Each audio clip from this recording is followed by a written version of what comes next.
So nahaharap po sa pagpapalit ng rehimen ngayon na ang Syria. So medyo may gulo po ngayon talaga dyan. Ilan po ba ang mga Pilipino doon at ano po ang mensahe ninyo sa kanila?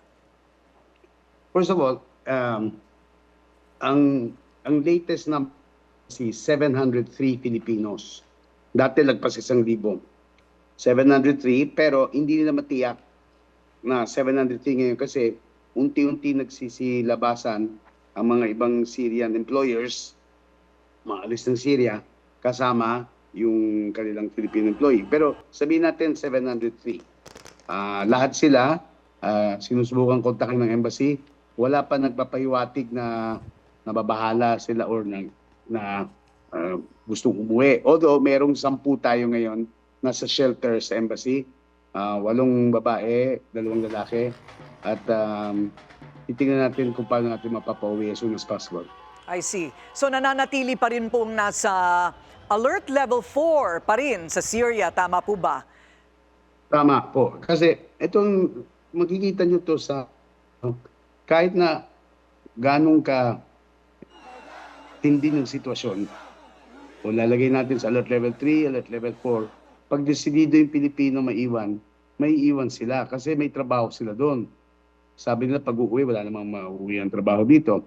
So, ngayon, lahat ng Filipino nandyan, hindi dumaan ng normal process, yung PUEA, yung ngayon DMW, hindi po dumaan yan sa third countries, no?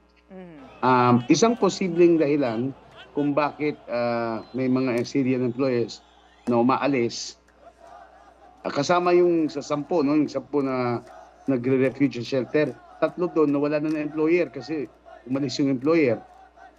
Isang dahilan dyan kasi some of these employers would have been connected sa pamahalaan ni dating President Assad. So, isa pa yun, no? Ganun pa man, walang banta, walang dahilan na isipin na tinatarget ng mga kababayan. Sinasabi lang ng ating embahada, take precautions at saka wag na makilubilo sa mga political rallies, yung mga nakikita nyo dyan sa screen, no? At kontakin yung embassy kung may kailangan. In fact, always be ready. Kontakin din yung pamilya sa Pilipinas para hindi sila mabahala na kamusta na yung Ano po kalagayan ba nila. ang ibig sabihin ng alert level 4? Ang ibig sabihin ng alert level 4, wala talagang pwedeng padalang trabador at yung mga nandun, kailangan umuwi na. That is mandatory repatriation. So, matagal nang under alert level 4 ang Syria. Pero makikita nyo sa pamahalaan ng Pilipinas, minsan hindi nyo magampanan yung alert level 4 kung talagang matikas ang ulo ng mga Pilipino na hindi uwi. Now, in that case, yun ang nangyari sa Syria po. Pero, hindi naman ganun kadami, no? 700 lang ang Filipinos ngayon sa Syria. Ihambing mo sa mga kapitbahay niya. Kunyari, Lebanon lang, 10,000. Israel, 30,000. Ganun. So, hindi ganun kadami ang mga Pilipino sa Syria. Kasi nga, after... Basta alam po nila na sila po yung makakalapit sa inyo, no?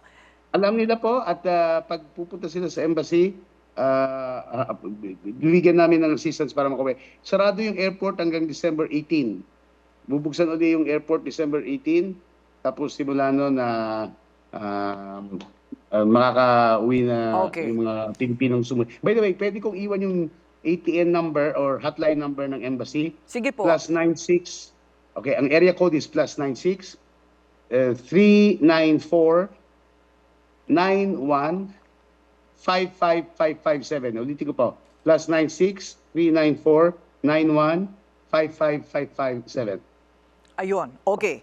Sa Lebanon naman po, Yusek, ilan po mga Pilipino pa ang naroon? Meron pa siguro mga 8,000.